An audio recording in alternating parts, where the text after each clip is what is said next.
cette fuite soudaine. Mon respect a fait place au transport de la reine.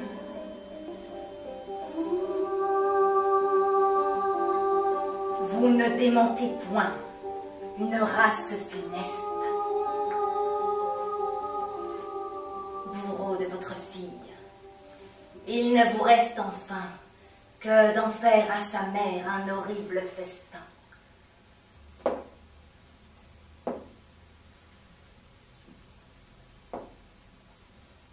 Où sont-ils ces combats que vous avez rendus? Quel flot de sang pour elle avez-vous répandu? Quel débris parle ici de votre résistance? Quel champ couvert de mort me condamne au silence? Voilà par quel témoin il fallait me prouver, cruelle, que votre amour a voulu la sauver. L'orgueil de voir 20 rois vous servir et vous craindre tous les droits de l'Empire, en vos mains confiées, cruelles. C'est à ces dieux que vous sacrifiez. Aussi barbare époux qu'impitoyable père, venez, si vous l'osez, la ravir à sa mère. Et vous, ma fille, rentrez, et du moins à mes lois, obéissez encore pour la dernière fois. Aime, cette mort qui fait notre bonheur, du moins préfère au souvenir d'un homme ce que toi de naissance vous intéresse.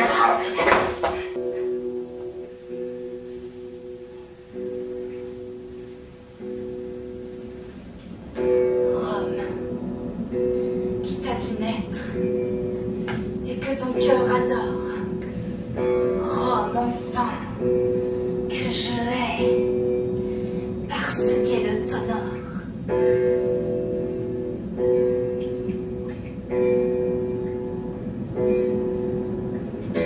Puissent tous ses voisins ensemble conjurer, saper ses fondements encore mal assurés.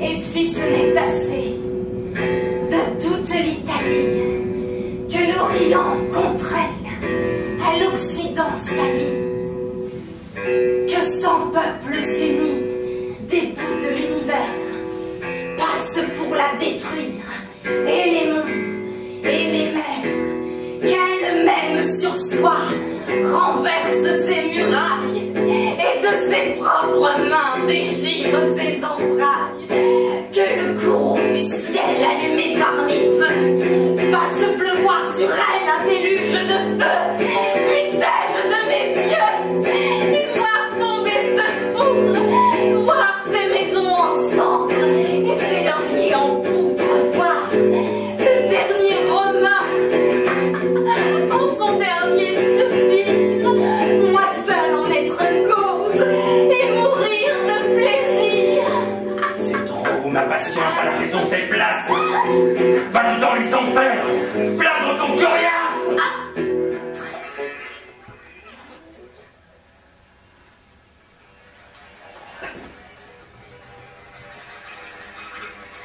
Qu'ai-je fait? Que dois-je faire encore? Quel transport me saisit? Quel chagrin me dévore? Non.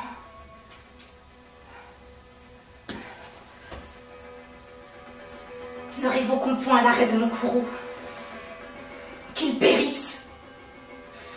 Aussi bien il ne vit plus pour nous.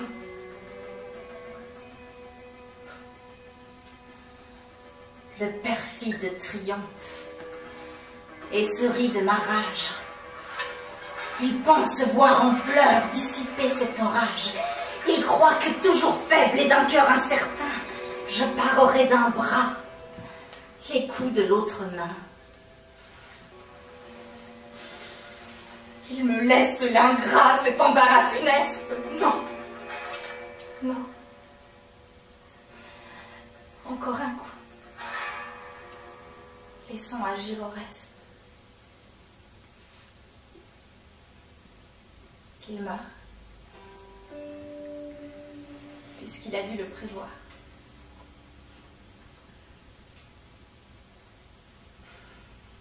Et puisqu'il m'a forcé à le vouloir. Seigneur, je n'avoue plus déguiser mon erreur.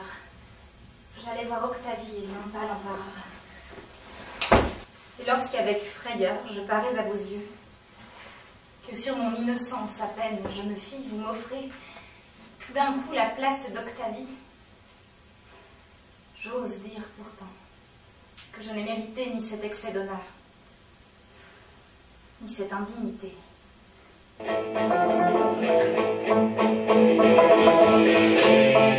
Femme, je suis victime contre toute attente d'un coup qui me laisse l'âme brisée. Je suis anéantie, la joie de vivre m'a quittée, et j'aspire à la mort, mes amis. Celui en qui je m'étais tout, le voici devenu, je m'en rends bien compte, le plus scélérat des hommes, lui, mon mari. Incendier leur nid conjugal, ou leur plonger dans la poitrine la lame aiguë d'un poignard en me glissant sans bruit dans la chambre. Bien, les voilà morts. Allons, n'épargne rien de ton savoir, mettez en tramant ton complot. C'est pour ta force d'âme, l'instant de vérité. Et le savoir, tu l'as. Oh Zeus, pourquoi les hommes n'ont-ils pas imprimé sur le corps un signe à quoi reconnaître la vilénie? Les hommes devraient pouvoir se reproduire par quelque autre moyen sans qu'existât la femme. Alors tout irait bien pour eux. Change donc de vue. Et tu te montreras plus avisé. Ce qui est excellent, ne le prends pas comme déplorable. Et de l'heureuse fortune ne fait pas une infortune. Ah va, outrage-moi. Tu sais où te mettre à couvert, toi. Moi, c'est abandonné de tous que je vais m'exiler de ce sol. Mais c'est toi qui l'as voulu, n'en accuse pas autrui. Voulu, en faisant quoi? Mais en proférant contre le trône des malédictions abominables. Ah, pour ton foyer aussi, bah, je porterai malédiction. Qu'elle prenne seulement ses parures et les mette au contact de sa peau. Et ce sera une mort atroce et pour quiconque les touchera. Tel est l'effet des poisons dont je tremperai mes présents.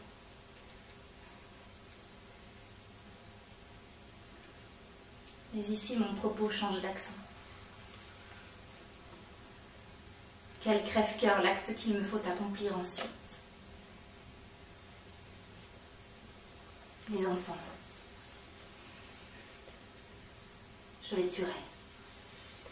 Oui, les miens. Pardonne-moi. Pardonne ce que je t'ai dit. Je me suis raisonnée en mon fort intérieur et réprimandée. À des cadeaux cèdent les dieux eux-mêmes. C'est le proverbe.